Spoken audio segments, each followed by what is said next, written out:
નમસ્કાર મિત્રો, આરટી 2026 પ્રવેશ પ્રક્રિયા જાહેર। હા મિત્રો, આ વર્ષની આરટી 2026ની ધોરણ 1ની મફત પ્રવેશ પ્રક્રિયાની જાહેરાત તાજેતરમાં એટલે કે ગઈકાલે જ કરવામાં આવી છે।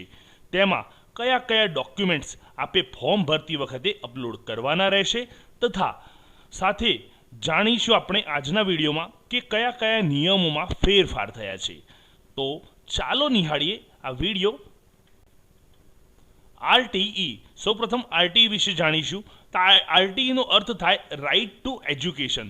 તો રાઇટ ટુ એજ્યુકેશન હેઠળ શાળા પ્રવેશ મેળવવા માટે ગુજરાત સરકાર દ્વારા 2026-27 અંતર્ગત પ્રવેશ પ્રક્રિયાની જાહેરાત કરી દેવામાં આવી છે। આગામી 1 જૂન 2026ના રોજ 6 વર્ષ પૂરા થયેલા હશે તેવા જ બાળકોને આરટીઈ હેઠળ ધોરણ 1માં પ્રવેશ આપવામાં આવશે। અને આ છે જાહેરાત ગઈકાલે એટલે કે 26/3/2026ના રોજ આ જાહેરાત કરવામાં આવી છે। આપ જોઈ શકો છો આરટી એક્ટ 2009 અન્વયે શિક્ષણ વર્ષ 2026-27માં નબળા અને વંચિત જૂથના બાળકોને વિનામૂલ્ય ધોરણ 1માં પ્રવેશની જાહેરાત। હા, આપ જાહેરાત વાંચી શકો છો, આનો સ્ક્રીનશોટ આપ આપની પાસે રાખી શકો છો। આગળ જોઈએ, આરટી 2026-27 માટે કોણ અરજી કરી શકે છે। આ જાહેરાત તો કરવામાં આવી, પણ આ જાહેરાતમાં કયા બાળકો અરજી કરી શકશે તેના વિશે જોઈએ। તો જે બાળકોનો જન્મ 1 જૂન 2019 થી લઈ 31 મે 2020ની વચ્ચે થયો હોય તેવા બાળકો માત્ર આ આરટીઈનું ફોર્મ ભરી શકશે। હા, કઈ તારીખ છે? 1 જૂન 2019 થી લઈ 31 મે 2020 વચ્ચે જે બાળકોનો જન્મ થયો હોય તે જ ભરી શકશે। એક દિવસ લેટ કે એક દિવસ પહેલા જન્મેલા બાળકો આની અંદર ફોર્મ ભરી શકતા નથી। જે બાળકો ગુજરાતમાં રહેતા હોય તે જ બાળકો આ આરટી 2026-27નું ફોર્મ ભરી શકશે। હવે જોઈશું આરટી હેઠળ મળવાપાત્ર લાભ અથવા રકમ। તો તમે જો આરટી હેઠળ એડમિશન મેળવો છો તો તમને શું લાભ થશે, શું રકમ મળવાપાત્ર થશે? તો ધોરણ 1 થી 8 દરમિયાન બાળક આ યોજના હેઠળ નિઃશુલ્ક અભ્યાસ કરે છે। તો તમે જે સિલેક્ટ કરેલી શાળાઓ હશે, જેમ કે સરકારી કે પ્રાઇવેટ કોઈ પણ શાળા આપના નજીકની, તેવી શાળાઓની અંદર આ બાળક બિલકુલ નિઃશુલ્ક એટલે કે ફ્રી ઓફ કોસ્ટમાં અભ્યાસ કરી શકશે। સરકાર તરફથી દર વર્ષે ₹15,000 સ્કૂલ ફી પેટે તથા ₹3,000 પુસ્તકો તથા યુનિફોર્મ પેટે વિદ્યાર્થીઓને બેંક મારફતે મળતા હોય છે।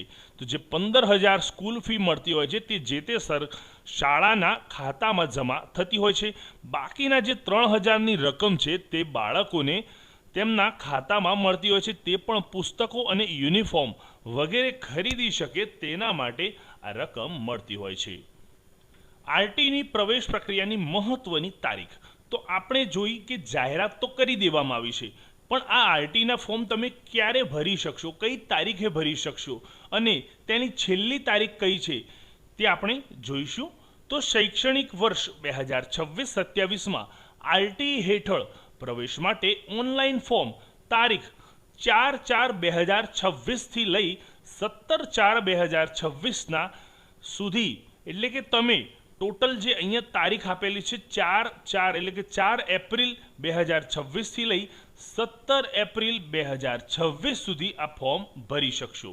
અને તે શેના પર ફોર્મ ભરવાનું છે તે અહીંયા બ્લુ લાઇનમાં આપને દર્શાવેલું છે, બ્લુ કલરમાં બતાવેલી છે તે વેબસાઇટ rte.orp.gujarat.com પરથી તમે ઓનલાઈન ફોર્મ રાત્રિના 12 કલાક સુધી ભરી શકશો। એટલે કે 17 તારીખે રાત્રે 12 વાગ્યા સુધી આ ફોર્મ તમે ભરી શકશો। ફોર્મ ભર્યા બાદ ઓનલાઈન ફોર્મની પ્રિન્ટ વાલીએ પોતાની પાસે રાખવાની રહેશે। પ્રિન્ટ આપે જરૂર નીકાળવાની રહેશે, પરંતુ ઓનલાઈન ફોર્મ આપે જે પ્રિન્ટ નીકાળી તે ક્યાંય પણ આપને જમા કરાવવાનું રહેશે નહીં, તે ઓનલાઈન જ માત્ર ફોર્મ ભરવાનું છે। આવક મર્યાદાની વાત કરીએ તો આવક મર્યાદા તો આરટી હેઠળ બાળકના એડમિશન માટે અરજી કરી રહેલા વાલીઓએ આવક મર્યાદા કેટલી ધ્યાનમાં રાખવાની છે તે ખાસ જોઈશું। તે અગાઉ એક ચર્ચા આપણે કરી લઈએ। તો ગઈ સાલ સુધી જે આવક મર્યાદા હતી તે ગ્રામ્ય વિસ્તાર માટે 1,20,000 હતી અને શહેરી વિસ્તારો માટે 1,50,000 હતી. પરંતુ સમય સંજોગોને ધ્યાનમાં રાખી સરકારે તેમાં પણ એક અપડેશન કર્યું છે, એક નવો નિયમ લાવ્યા છે. તે જોઈએ તો નવો નિયમ શું છે? તો ગ્રામ્ય અને શહેરી વિસ્તારોના વાલીની વાર્ષિક આવક 6 લાખ રૂપિયાની મર્યાદામાં હોવી જોઈએ. આ વાલીઓ માટે ખૂબ જ સારા સમાચાર છે, કારણ કે 6 લાખની અંદર તમે જો તમારી વાર્ષિક આવક હોય તો તમે આ આરટીનું ફોર્મ ભરી શકશો. આપનું બાળક ધોરણ 1 થી 8 મફત અભ્યાસ કરી શકશે. આરટી પ્રવેશ 2026-27 માટે જરૂરી દસ્તાવેજો એટલે કે જરૂરી ડોક્યુમેન્ટ્સ, કયા ડોક્યુમેન્ટ્સ ખાસ જરૂરી છે તે જોઈ લઈએ. તો બાળકનો પાસપોર્ટ સાઇઝનો ફોટો તથા જન્મનું પ્રમાણપત્ર. તો બાળકનો કલરફુલ પાસપોર્ટ સાઇઝનો ફોટો જોઈશે, સાથે જન્મનું પ્રમાણપત્ર. જન્મના પ્રમાણપત્રમાં એક વાત કરી લઈએ તો તાજેતરમાં જ જે પરિપત્ર થયેલો છે તે મુજબ બાળકનું નામ આખું હોવું જોઈશે. જેમ કે બાળકનું નામ રમેશ છે અને તેના પિતાનું નામ જયંતિભાઈ છે અને બાળકની અટક પટેલ છે, તો એકલું રમેશ પછી જયંતિભાઈ પટેલ તે મુજબનું નામ હોવું જોઈશે નહીં. નામ કેવું હોવું જોઈશે? રમેશ જયંતિભાઈ પટેલ. મતલબ બાળકનું આખું નામ હોવું જોઈશે. જો આપની પાસે આવું જન્મનું પ્રમાણપત્ર ન હોય તો તાત્કાલિક આપની નજીકની નગરપાલિકા કે જિલ્લા પંચાયત ઓફિસનો સંપર્ક કરી તેમાં સુધારા વધારા કરી શકશો, કારણ કે હજુ આપની પાસે 7 થી 8 દિવસ છે ફોર્મ ભરવા માટેના. બીજું જોઈએ રહેઠાણનો પુરાવો. તો આધાર કાર્ડ કાં તો વીજળીનું બિલ એટલે કે ઇલેક્ટ્રિસિટી બિલ. તો રહેઠાણના પુરાવામાં આ 2 ડોક્યુમેન્ટ જોઈશે. જાતિનો દાખલો, જો આપ SC, ST કે OBC કેટેગરીમાંથી બિલોંગ કરતા હોય તો જાતિનો દાખલો અચૂક જોઈશે, જે તે વાલીનો, બાળકનો નહીં. સક્ષમ અધિકારીનો આવકનો દાખલો, યસ, આવકનું ઇન્કમ પ્રૂફ પણ આપનું જરૂરી જોઈશે. આંગણવાડીમાં 2 વર્ષ અભ્યાસ કરેલ હોય તેવો ICDS વિભાગનો દાખલો. જો આપનું બાળક 2 વર્ષ સતત આંગણવાડીમાં અભ્યાસ કરેલો હોય તો ત્યાંથી આંગણવાડીનું પણ પ્રમાણપત્ર મળતું હોય છે, જેના કારણે આપને અગ્રતાક્રમ મળતો હોય છે. તો આપ આંગણવાડીમાં જો બાળક અભ્યાસ કરેલો હોય તો તેનો દાખલો અચૂક જોડવો. ઇન્કમ ટેક્સ રિટર્ન ITR, જે આપની ઇન્કમ પ્રૂફ છે તે આપે જોડવાનું રહેશે. પરંતુ જો ઇન્કમ ટેક્સ રિટર્ન ભરેલ ન હોય તે કિસ્સામાં આવકવેરાને પાત્ર આવક ન થતી હોવા અંગેનું સેલ્ફ ડિક્લેરેશન એટલે કે સ્વૈચ્છિક તમારું જે ડિક્લેરેશન છે તે આપે રજૂ કરવાનું રહેશે.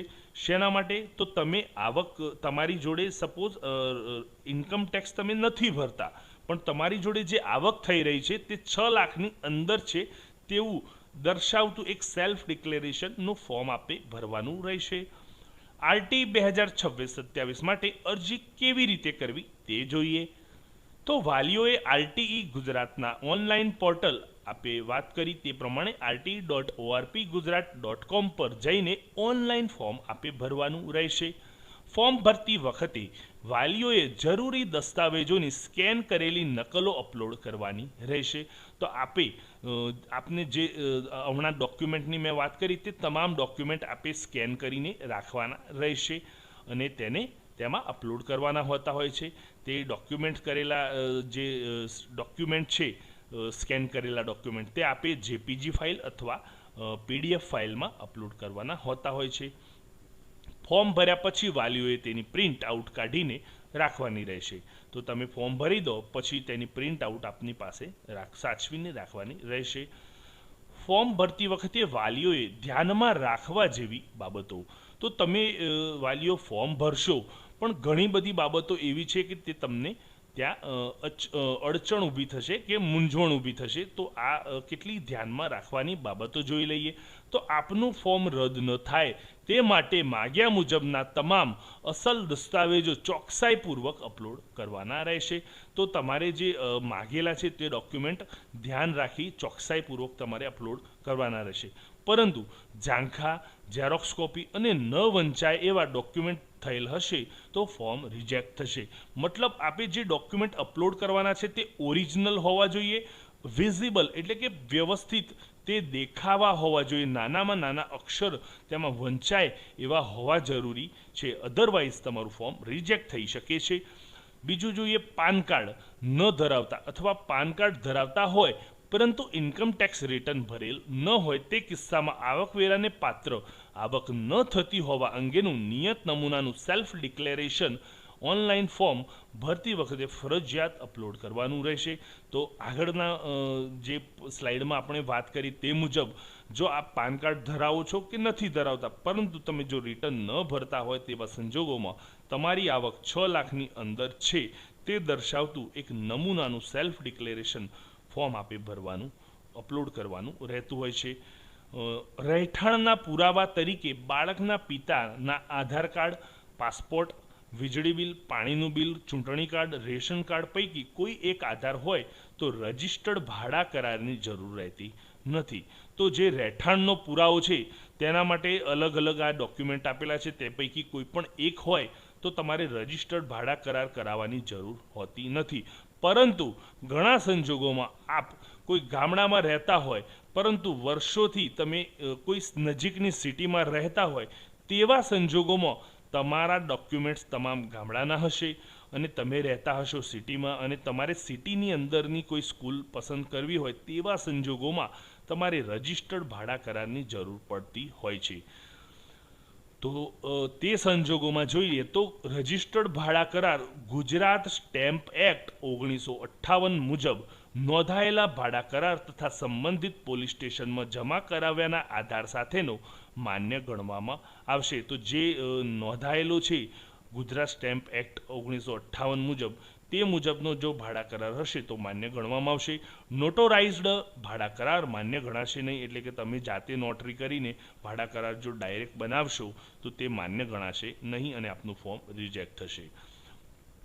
પ્રવેશ માટે આપે જે શાળાઓ પસંદ કરવા ઈચ્છતા હોય તે મુજબની શાળાઓ જ ફોર્મ ભરતી વખતે તમારી પસંદગી મુજબના ક્રમમાં ગોઠવાય તે ખાસ ધ્યાને લેવું. તો તમે જે શાળાઓ પસંદ કરવા માગો છો તે શાળાઓની સિક્વન્સ વ્યવસ્થિત આપે કરવાની રહેશે. 1 કે 2 શાળાઓ પસંદ કરવાની જગ્યાએ હું ઈચ્છું છું કે આપ ઓછામાં ઓછી 4 થી 5 શાળાઓ પસંદ કરશો, જેથી આપને પ્રથમ 2 શાળામાં અગર નથી લાગતું તો તેના પછીના પણ શાળામાં તમે એડમિશન મેળવી શકશો.